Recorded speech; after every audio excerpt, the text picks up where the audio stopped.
سلام دوستان، به کانال انیمیشن پرو خوش آمدید.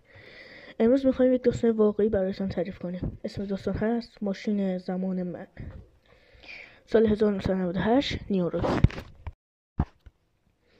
علی پسر سیاه‌پوست است که در سال 1998 در نیویورک در خانواده فقیر و تولید است به دنیا آمد.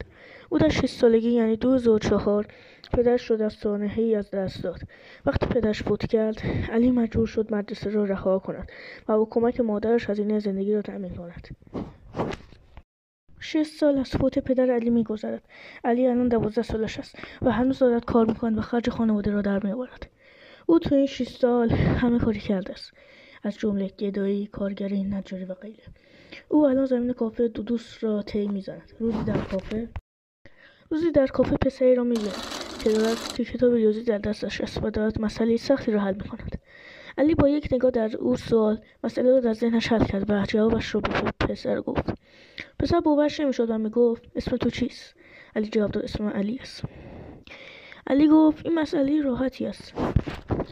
علی گفت این مسئله ساده است و با یکم فکر و تفکر میتوان او را حل کرد. علی از پسر پرسید اسم تو چیست و در چه مدرسه‌ای تحصیل می‌کنی؟ پسر گفت اسم من پرهام است. پرهام در اون موقع در مدرسه‌ای تحصیل می‌کرد که فقط آدمای خیلی باهوش و پولدار میتونستن در اون را شرکت کنند که علی همیشه آرزوشو داشت. با شنیدن این اسم علی از شوق دیوانه شد و بالا پایین پرید و گفت واقعا تو در آن مدرسه